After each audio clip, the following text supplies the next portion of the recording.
어이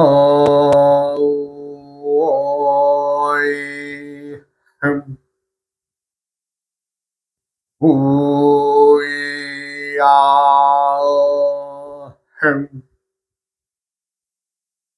우야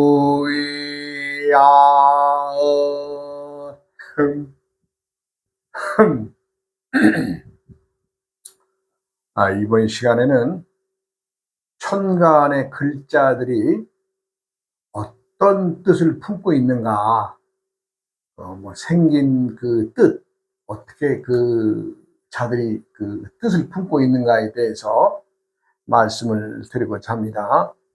천간은 갑, 을, 병, 정, 무, 기, 경, 신, 인, 계를 말하는데, 갑과 을은 나무에 속하고, 병과 정은 불에 속하고, 무와 기는 토에 속하고, 경과 신은 금에 속하고, 임과 계는 물에 속합니다. 이것은 근세에 만들어진 어떤 것이 아니라, 이 천간지지의 오행은 우리의 조상들이 옛 고대인들, 그러니까 나라의 형태를 갖추기 전부터 천지의 운행을 알아서 천간과 지지를 만들어서 사용했던 것이죠. 그렇기 때문에 그 각자의 글들이 품고 있는 뜻이 어떤 뜻을 담고 있는가를 좀 알아야 될 필요가 있죠. 왜? 그 천간과 지지, 지지는 다음 시간에 하겠습니다만은, 천간이 품고 있는 각 글자들의 뜻을 제대로 알아야 제대로 사용할 수 있는 거 아니겠어요? 우리가 모든 물건들은 때때에 사용함에 있어서 우리가 인지를 해 놓죠. 이것은 부엌에서 쓸 수 있는 물건이다. 이것은 책상 앞에서 쓸 수 있는, 공부할 때 쓰는 물건이다. 이건 운동할 때 가서 쓰는 물건이다. 다 인지하고 있듯이, 우리가 천간과 지지의 오행에 담고 있는 뜻을 제대로 알아야 되지 않겠느냐 싶어서, 이번 시간에는 이제 그 천간의 글자들이 품고 있는 그 뜻이 과연 무엇인가, 좀 나름대로 해서 한 거지. 이것도 정설은 아닐 겁니다.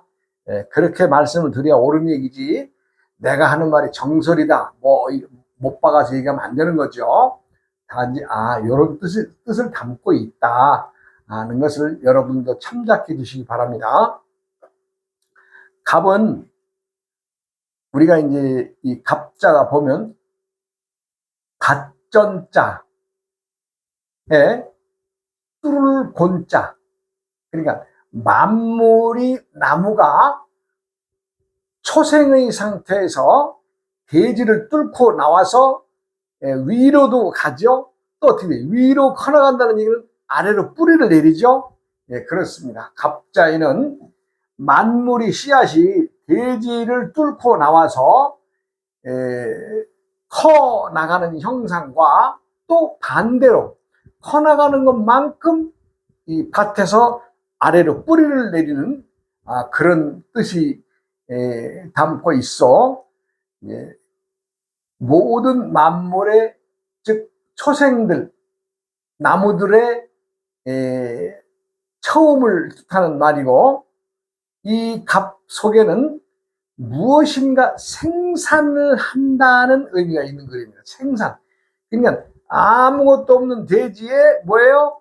싹이 터 자라고, 자라면서 또 뿌리도 내리면서 어떻게 되겠어요? 무언가 만들어지고 처음이 이제 비로소 시작이 되었다라고 하는 뜻을 담고 있습니다. 그래 이제 우리가 이제 갑자가 들어가 있는 갑자생이나 갑인생이나 갑술생이나 갑진생이나 이제 갑오생이나 이렇게 보면은, 갑자가 들어간 사람들은 좀 뭐라 그럴까, 이 좀 자랑하는, 뭔가 좀 의스되는 그런 기운이 있죠. 왜? 모든 것은 갑에서부터 시작을 했으니까. 물론 다른 을이나 나머지 천간을 지닌 분들도 다 나름 다 잘났다고 하는 것은 뭐 변함없는 이치죠. 그러나 갑생들은 조금 그것이 좀 심하죠. 예. 그 다음에 을목은 새싹이 나오면서 뭐예요? 내가 땅을 이기고 나오면서 어떻게 돼요? 앞바닥에 나올 수 없죠. 그렇죠. 예. 그러니까 겸손하게 구부려서 이렇게 구부리고 또 구부리고 해서 이렇게 나오는 그런 초생의 그 글자를 나타내는 거죠. 그러니까 고생스러워도 나는 내 길을 가겠다라고 해서 이제 참 꼬불꼬불 이렇게 싹이 이제 올라오는 거죠. 그러니까 말하자면 순종한다는 의미를 담고 있다고 봐야 되겠죠. 을목의 글자가 품고 있는 것은. 그 다음에 이제 병정, 병환대. 병은 만물의 생장에 없어서는 안 될 열기죠, 열기. 또 사람들에게는 밝음이죠, 밝음. 예, 밝음을 주는 거고, 천하 만물이 번성하고 자라도록 열기를 주고, 스스로를 또 지켜나가고, 예, 말하자면 이제 또 남들과 함께, 말하자면 어때요? 태양이 우리를 뭐 열을 주면서 뭐 바라고 해가 뜨고 해가 집니까? 그렇지 않잖아요. 그러니까 마찬가지로 무한의 사랑을 주는 거지. 무한의 사랑. 그 다음에 정화는 우리가 이제 장정하잖아요. 장정. 이제 힘쓰는 장정들. 이제 말하자면 어깨가 이제 딱 해서 딱 힘이 들어가 있다. 그런 뜻이 있죠. 정자에는. 그러니까 이제 정화는 어찌 보면 사람을 포근히 감싸는 힘이 있다. 온정의 어떤 뜻을 담고 있다. 예, 그렇게라도 볼 수 있고, 이제 참 우리가 이제 촛불에 비유를 한다면 언제나 끊임없이 지속적으로 밖으로 드러내지 않고 열심히 기도하는 거 아니에요? 우리가 촛불이 주는 의미는 자기 몸이 타서 참 열기를 주는, 즉 내가 희생함으로 인해서 누군가에게는 빛을 주는 그런 참 뜻이 담겨 있다고 봐야 되겠죠. 그 다음에 무자는 무는 오행상 토가 됩니다. 토가 되는데 여기다 이제 우에다 무자 위에다 풀초변을 집어넣으면 번성하다라는 뜻이 있어요. 천지 만물은 우리가 항상 자연과 닿아져 있으니까 끊임없이 번성하려고 하고 끊임없이 자라나가는 거. 참 요즘에 제가 좀 농사를 짓고 있으면서 이제 좀 이 나무를 좀 가꾸고 있는데 정신 없습니다. 제가 좀 올해만 해도 풀을 지금 2번을 맸어요. 2번.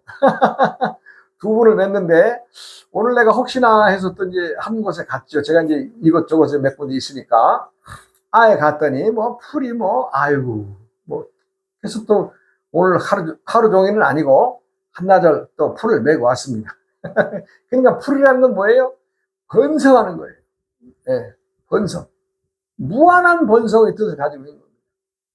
또 풀이 자라서 물론 귀찮아서 사람들은 때로는 약도 치고 제초제를 치고 그러는데 저는 아직까지 제초제를 한 번도 써보지 않았습니다. 하여간 우리가 이제 무토는 자연에 기대어서 끊임없이 번성하고자 하는 뭔가 힘이 있어서 계속 뻗어나가려고 하는 그러한 번성의 뜻을 담고 있다는 것을 말씀드리겠습니다.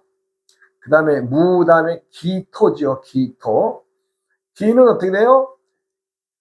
사람이 이렇게 무릎을 꿇고 이렇게 앉아있는 형상이잖아요. 기자가 이제 성장한 어른을 뜻합니다. 그래서 이제 이거는 이제 암수의 구분에서는 기토는 이제 암놈이죠. 그러니까 이건 어머니입니다. 어머니. 자식을 품을 수 있는 어머니. 그러니까 항상 완숙된 모양을 보여주고 언제 어디서나 자식들을 위해서는 당당하고 꿋꿋한 올바른 어머니의 기상을 담고 있다. 기토는 그렇습니다. 그래서 이건 이제 암수의 구문으로 보면은 암놈입니다. 암놈인데 이것은 어머니의 도도한 상이다. 이렇게 말씀드릴 수가 있죠. 그 다음에 이제 경은 오해인 금인데, 이제 곡식이 자라서 이제 열매가 맺혀지는, 예, 아직까지는 열매가 완숙돼서 이제 그 소득은 없지만, 이제 가을이 초입에 들어서는, 시기적으로는 가을이 초입에 들어서는 시기이기 때문에 어떤 종자라도 하늘에 순응하면 하늘에서 순응한 만큼의 양을 주는 거죠. 우리가 이제 농사를 짓는다고 가정을 하면은 이 봄의 농사는 우리가 신덕이라고 합니다. 신덕.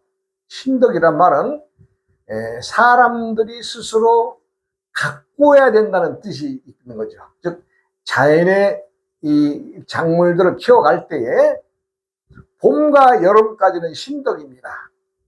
왜냐하면 사람이 가꾸어 나가니까. 그러나 이제 봄과 여름을 지나면서 이제 장마가 진다든가 이제 가을이 곡식이 익어간다. 우리가 이제 가실일을 한다, 가을일을 한다. 이럴 때는 이건 천덕입니다. 즉 하늘에서 덕을 베풀지 않으면 사람들은 먹을 수 있는 곡식을 얻을 수 없습니다. 그래서 봄, 여름은 신덕이요 가을과 겨울은 천덕이다. 이런 말을 이제 좀 내가 어른들한테 이제 들어서 또 여러분들에게 전하는 과정이 되는 것이지 제가 아는 것도 아닙니다. 그러니까 우리가 곡식 한 알이라도 얻어지는 것은 하늘에서 익혀서 또 날씨의 어떤 그 참 이상 없이 키워주기 때문에 그 나달들을 우리가 수확을 할 수 있는 것이지 어느 것 하나라도 하늘에서의 덕이 없으면 어렵겠죠. 어려운 게 아니라 없습니다. 왜? 아니 생각을 해보세요. 싹 쓸고 나가버리고 또 가을에 이 바람이 불어서 또 한번 싹 쓰러져 가지고 한번 처서 때 바람 한번 되게 불어가지고 벼가 싹 쓰러졌는데 아이 참 하늘에서 비까지 또 며칠 내려 보세요. 싹 바닥에서 녹아버립니다. 벼가. 예, 저도 농사를 지어봐서 알죠. 예. 그러면 이제 사람들은 그 나머지 곡식이라도 세우려고 예전에는 대나무 이만한 걸 가지고 밭에 들어가서 논에 들어가서 다 이렇게 세워서 서로 묶어주죠. 아 참. 근데 지금은 이제 그런 시기가 아니죠. 예, 모내기 하는 거나 추수하는 거 뭐 그냥 간단하게 기계 가서 드르륵 심어버리고 드르륵 해서 또 수확하고 요즘은 그러잖아요. 그러니까 뭐 참 옛 어른들이 말이 되었습니다만 그래도 우리가 알고 살아야 되지 않겠어요? 예, 봄과 여름은 신덕이다. 신이라는 것은 스스로 왜냐하면 사람이 신이니까 사람들이 노력하는 덕에 의해서 작물을 자라게 만든다. 그럼 자라는 것은 어떻게 돼요? 천덕에 의해서 열매가 맺어진다. 이런 뜻입니다. 내가 경금을 설명하다가 좀 말이 좀 많이 좀 길어졌는데 하여간 가을의 결실의 열매가 익어가는 것을 경금은 뜻합니다. 그 다음에 이제 신금은 이제 말하자면 이제 사람이 어떤 곡식을 취해서 9번의 손질이 가고 이제 10번째 우리가 이제 먹는 알곡을 취할 수 있는 이제 그 신자가 매울 신자에 라고 하는데 이게 보면 찢어보면 설립자의 열십자입니다. 그러니까 결론적으로 9번의 고생스러운 손이 가서 가을에 추수를 해야 한다 이런 얘기죠. 그런 좀 깊은 좀 뜻이 담겨 있는 글입니다. 그리고 이제 임은 오행이 수입니다. 임은 이제 우리가 이제 순응하여 모든 것을 받아들였다. 말하자면 이제 가을이 이제 추수가 다 끝나고 이제 말하자면 이제 겨울로 가는 시기가 안 되겠어요. 이게 뭐예요? 모든 것을 자연의 순응해서 얻어진 것들을 자기가 이제 다 보듬고 말하자면 이제 그 앞으로 추운 겨울을 살아가기 위한 준비를 하는데 이미 지닌 뜻은 실수를 안 하려고 노력합니다. 그러니까 말하자면 멋쟁이라는 거죠. 천간에 임수가 떠 있는 분들은 내가 보니까 멋쟁이들입니다. 왜 멋쟁이에요? 아유, 실수를 안 하고 남에게 해코지를 안 하고 무척 노력하고 삽니다. 물론 누구라고 해서 남에게 해코지하고 뭐 못된 짓 하려고 하는 사람들이 있겠습니까? 많은 유독 임수를 지닌 분들은 그렇더라는 얘기를 말씀드리는 겁니다. 어찌 보면 이제 이게 이제 음이 많은 계절, 겨울에 음이 많이 계절에 어떻게 돼? 거기에서 양기가 이제 생겨난다 이런 얘기죠. 그런 식입니다. 그런데 걔는 감춰놨다, 감춰져 있다 이런 뜻입니다.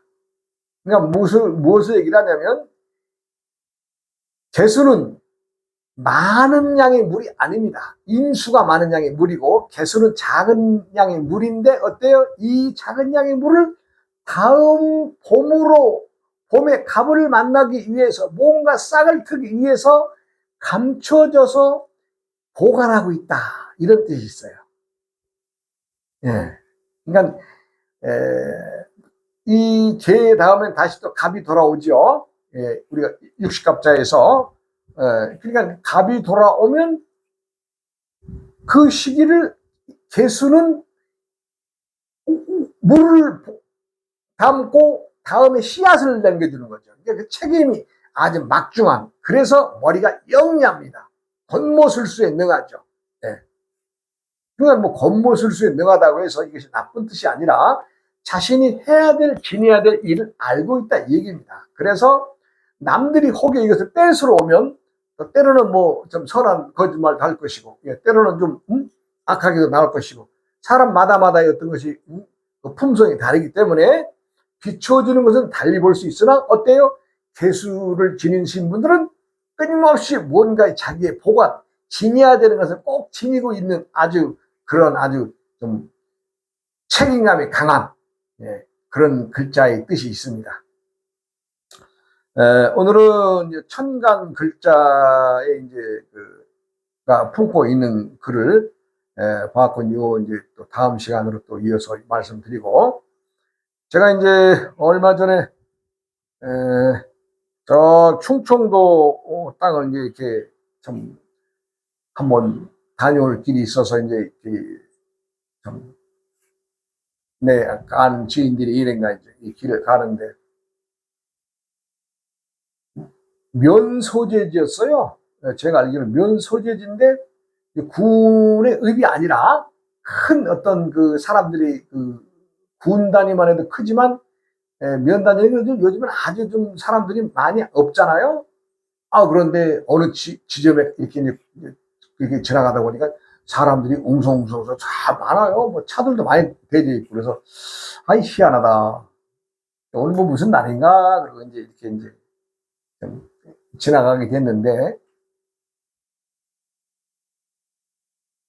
대장간에서 물건을 이제 베리고 말하자면 이제 좀 고쳐서 쓰고, 뭐 이 대장간이었어요.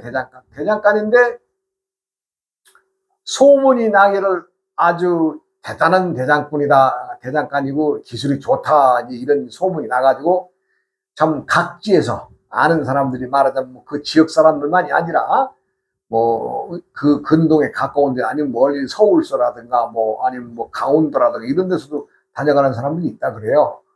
그래서 뭐 대장간이면 다 똑같이 뭐 쇠로 만들어서 홈이나 삽이나 괭이나 뭐 이렇게 또 아니 농기구라든가 이런 걸 뭐 이렇게 만드는 것이지 뭐 무슨 특별한 기술이 있겠느냐 이렇게 생각을 했죠. 그랬더니 내가 이제 옆에 사람들한테 이제 물어봤어요. 여기가 왜 이렇게 장날도 아닌데 장터처럼 이렇게 사람들이 이렇게 많으냐고. 그랬더니 스님은 뭐 타지에서 오셨으면 잘 모르시겠지만 이분들이 그 선대 아버님 때부터 이제 그 대장간을 열어서 이제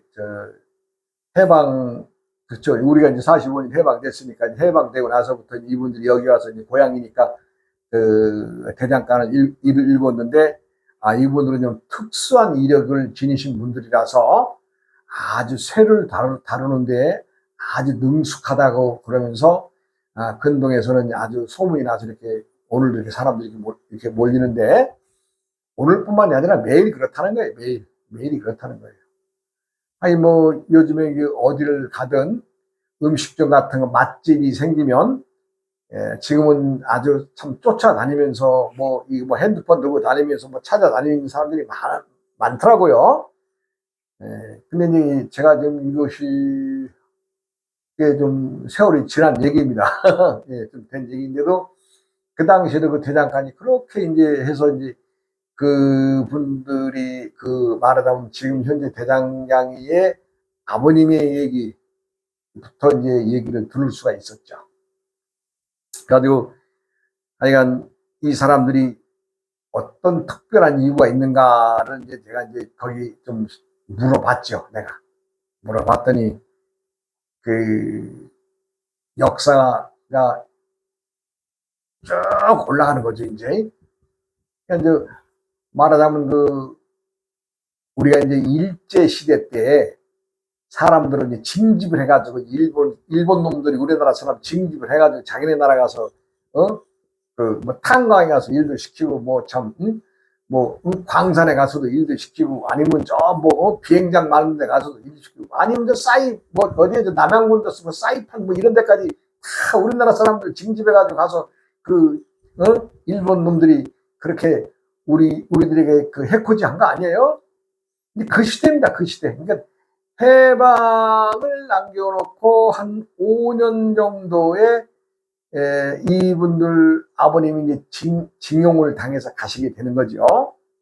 가시게 되는데 그 당시에 11~12살 된 아드님이 죽어도 아버지하고는 못 떠난 안 헤어진다 그래가지고 말하자면 한 사람만 징용 가도 되는데 아들까지 둘이 간 거예요. 말하자면 어린애가 따라간 거예요.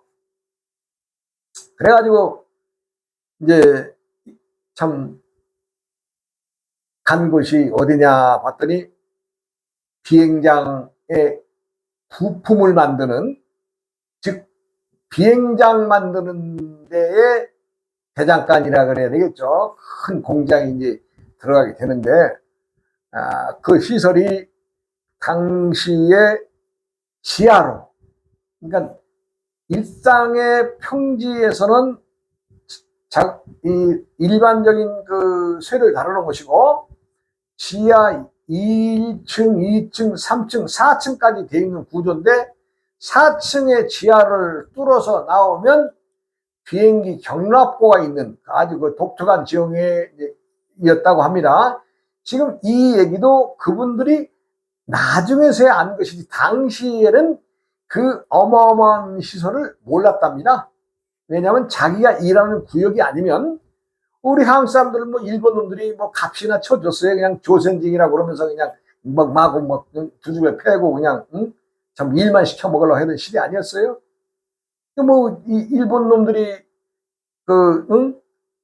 우리 조선을 집어삼키고 또 중국 일부 땅도 다 집어삼키고 그것도 모자라서 필리핀이라든가 저 남쪽에 모든 나라까지 다 집어먹으려고 대동아 전쟁을 일으킨 거 아니에요?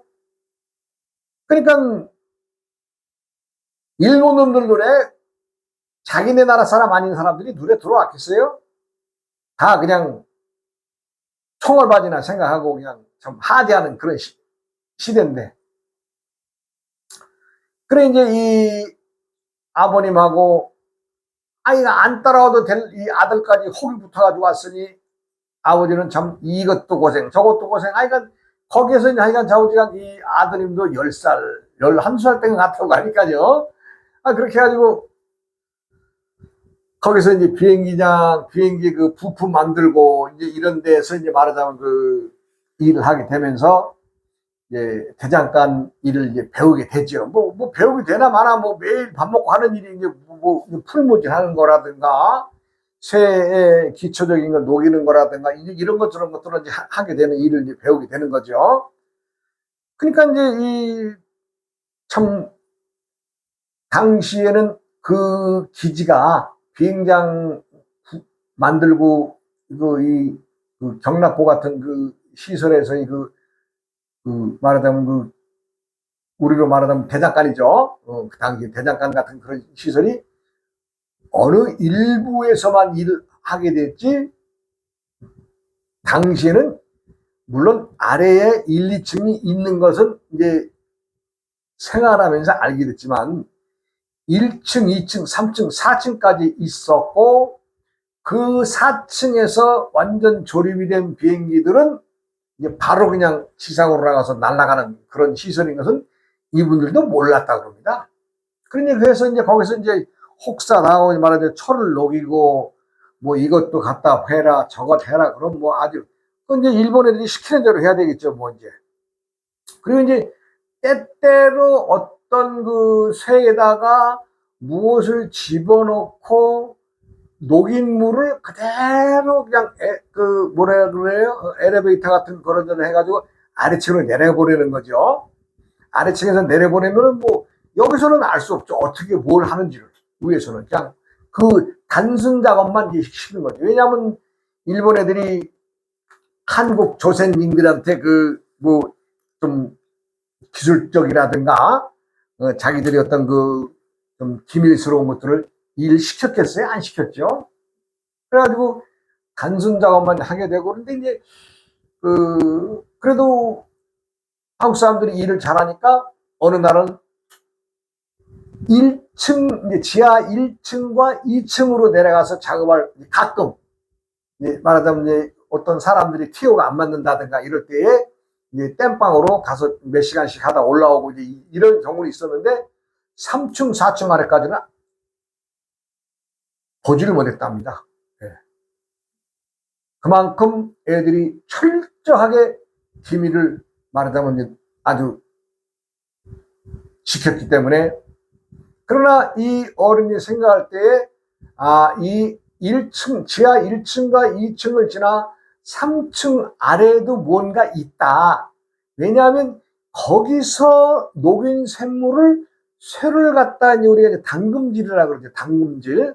새 강도를 유지하기 위해서 담금질을 하는데, 우리가 이제 일반적인 담금질은 이제 뭐 이게 뜨거운 쇠를 물에 살짝 넣었다 뺐다 이렇게 하면서 이제 주는 게 있고, 또 기름에다가 또 이제 또 이렇게 담그는 방법이 있고, 여러 가지 방법이 있습니다. 그 당시에 우리가 이제 그 독국물 같은 그런 아주 그런 데다 넣으면 쇠가 아주 강해진다 그래가지고 또 거기다가도 넣었다 빼는 경우, 이제 경우가 있죠. 그럼 이제 쇠의 강도가 달라지죠.